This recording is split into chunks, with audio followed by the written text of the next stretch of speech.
प्यारे छात्रों नमस्कार। मैं डॉक्टर प्रदीप आचार्य और आप सब ने मुझे दूरदर्शन और डिजी लैब की कक्षाओं में देखा होगा। आइए आज चर्चा करते हैं आपकी अर्धवार्षिक जो परीक्षा ये जो पेपर और पेपर की व्याख्या आप देख रहे हैं, पढ़ने से पहले सबसे पहले इसे सब्सक्राइब कर लें। की 3 घंटे का कर दिया गया है। वस्तुनिष्ठ प्रश्न रहेंगे 32 नंबर के और जो 2 अंक के क्वेश्चन होंगे उन्हें लगभग 30 शब्दों में लिखना है, 20 या 30 में, फिर 3 अंक के 75 में और 4 अंक के क्वेश्चन को 120 शब्दों में लिखना है। तो शुरू करते हैं। पहला ही क्वेश्चन है अनुशास धन ल्युट। तो ल्युट प्रत्यय बन के क्या बनता है? तो अनुशासनम बनता है। आप कोई भी गमनम हसनम नपुंसकलिंग में बनेगा तो इसका अनुशास ल्युट प्रत्यय से अनुशासनम होगा। पतितम इत्यत्र कहा प्रत्यय? पतितम में किता है, तम है, तम हो सकता है आप ये लगाएं, पर ये कोई प्रत्यय नहीं है, किता प्रत्यय ही है। कितवतु निष्ठा कित, तो ये निष्ठा के अंतर्गत आएगा। पतितम में किता प्रत्यय है। विमुच्य इत्यत्र कहा प्रत्यय? विमुच्य में ल्यप प्रत्यय है। या कोई प्रत्यय नहीं, आय भी कोई नहीं, ये भी कोई नहीं, इसका आंसर ल्यप। आघ्राय जिघ्राय विचिन्त्य ये सब ल्यप प्रत्यय के अंतर्गत। कीदृशः पुत्रः सर्वकुलम आह्लादति। पाठ से है यह प्रश्न। कैसा पुत्र लोग को आह्लादित करता, प्रसन्न करता? तो विद्यायुक्त या जटिल या सुंदर या ज्येष्ठ। जरूरी नहीं ज्येष्ठ करे, जरूरी नहीं सुंदर करे। जटिल पुत्र तो बिल्कुल नहीं। विद्यायुक्त पुत्र पूरे कुल को आह्लादित करता है, इसलिए इसका आंसर 1। रुक्म पार्श्वः ये नकुल नेवले वाली कहानी का पाठ है। रुक्म पार्श्व विलात निष्क्रम्य प्राह इत्यत्र विशेषणम किम। यहाँ पर विशेषण क्या है?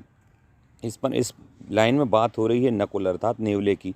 तो वह कैसा था, इसका विशेषण क्या है? रुक्म पार्श्व नकुलः बिलात निष्क्रम्य प्राह। रुक्म पार्श्व अर्थात एक भाग उसका जो था वो सोने का था। रुक्म अर्थात सोना होता, तो इसका आंसर होगा 1। एकोपि मात्यो मेघा भी सूर्य दक्षो विचक्षणा अत्र विशेषणम अन्वेषय। इस पूरी लाइन में विशेषण क्या है? मेघा भी सूर्यो दक्षो चत्वारि एव। तो यहाँ पर मेघा भी विशेषण है, सूर्यो दक्षो तीनों विशेषण है। तो चत्वारी धन एव यहाँ एण संधि करके यहाँ बनाया, तो चत्वारी एव इसका चौथा ऑप्शन रहेगा। नेक्स्ट क्वेश्चन है गत्वा इत्यत्र कहा प्रत्यय? तो गत्वा में कौन सा प्रत्यय है? गत्वा में प्रत्यय है त्वा, कोई प्रत्यय नहीं है। तुमुन नहीं है यहाँ पर, तुमुन में गंतुम पठतुम होता है। कित्वा प्रत्यय बिल्कुल सही है, तो यहाँ पर आंसर होगा 3। लेप में केवल या बचता है। क्वेश्चन नंबर 2 क्या पूछा है? कोष्ठ का चित्वा रिक्त स्थानानि पूरेत। इनमें से आपको चुन करके रिक्त स्थान भरने हैं। इसको तो आप भूल ही जाइए, जरूरी नहीं है कि ये हों, कई बार मिसप्रिंट हो जाता है। हल्दी घाटे खाली स्थान प्रांते स्थित। हल्दी घाटे कौन से प्रांत में? तो हल्दी घाटी राजस्थान में है, तो राजस्थान प्रांते समास करके लिखना है।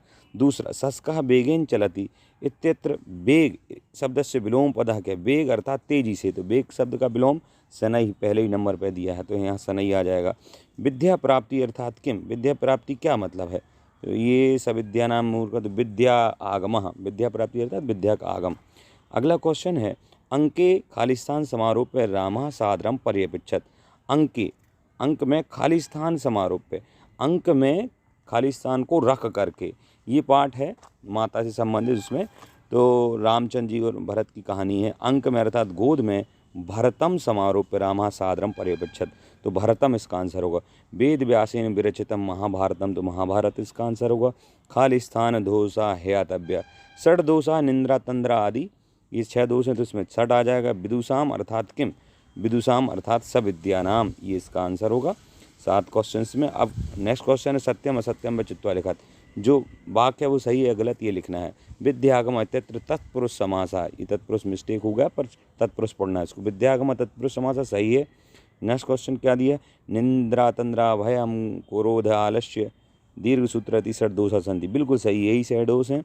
राजद्वार राज्ञः द्वारे इत्यस्य समस्त पदम राजद्वारे, बिल्कुल सही है।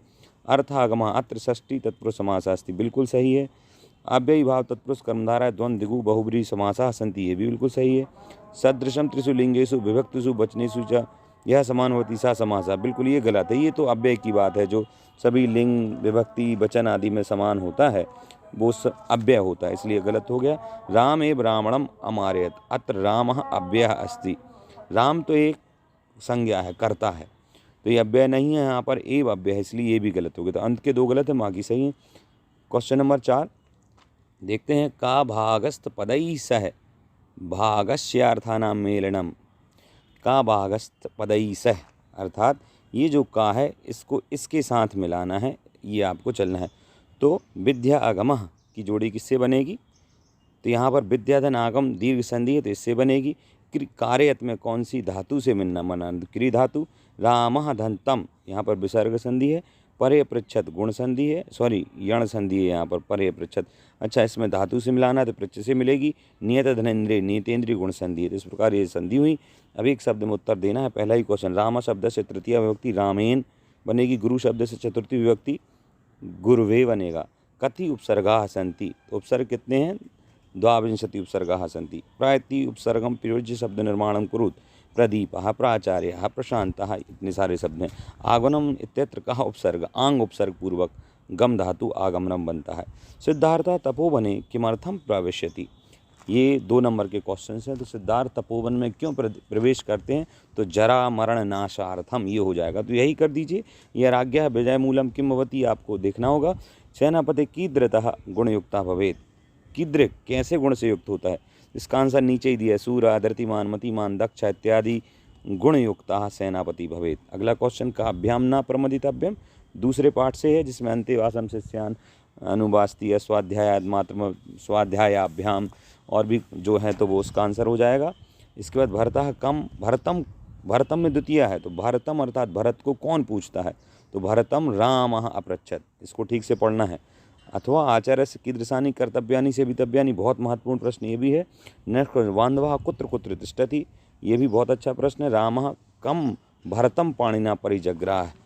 नकुलः कीदृशः आसीत्, नकुलः रुक्म पार्श्वः आसीत्। दौर्कस्य निष्ठात् ऐसा अध्याय कुतः गृहीतः? शिवराज विजय, एक पुस्तक है अप्पय दीक्षित जी की, उन्होंने ये लिखी है, तो उससे ये द्वारकस्य निष्ठा लिया गया है। पंचानाम पुराणाम नामानि लिखन्तु, 5 पुराणों के नाम तो कोई भी लिख दीजिए। विष्णु पुराण, भागवत पुराण, मत्स्य पुराण, इस प्रकार से। महाकाव्यम किम परिभाषा लिखन्तु, सर्गबंधो महाकाव्यम, और उसके नायक जो होता है उदात्त, धीरोदात्त आदि। इस प्रकार से ये हो गया। क्वेश्चन नंबर 3, कथा प्रसिद्ध कथा साहित्य कारणम नामानि लिखन्तु रचना च लिखन्तु, तो ये आपको लिखना है। तो प्रसिद्ध कथा साहित्य कादम्बरी का लिख दीजिए। बाणभट्ट का लिख सकते हैं, बाणभट्ट ने कादम्बरी लिखी है। 10 कुमार चरितम दंडी की है, तो ये उनके नाम हो गए और दंडी उनका लेखक का नाम हो गया। इस या फिर कति पुराणानि कोपि पंचानाम नामानि, फिर से आ गए क्वेश्चन, 5 पुराणों के नाम लिखने हैं। ठीक है। क्वेश्चन नंबर 4, जटिलः चीरवसना भुवि पतितः भरतः आसीत्, स्थूल पदम आधारित प्रश्न निर्माणम करो, तो स्थूल पद को आधार बना के प्रश्न का निर्माण करना है। तो जटिलः चीरवसना भुवि पतितः भरतः आसीत्, भरतः आसीत्, तो मैं जटिलः चीरवसना भुवि पतितः कः आसीत् ऐसा बना देंगे। नेक्स्ट क्वेश्चन, रामः भरतं पाणिना परिजग्रह इत्यस्मिन् पदे स्थूल पदम आधारित प्रश्न निर्माणम कुरुत। यहाँ पर भी भरतम में द्वितीय है, तो भरतम की जगह कम कर दीजिए और ज्यों का त्यों उतार दीजिएगा, कोई दिक्कत नहीं। नेक्स्ट क्वेश्चन क्या है देखते हैं।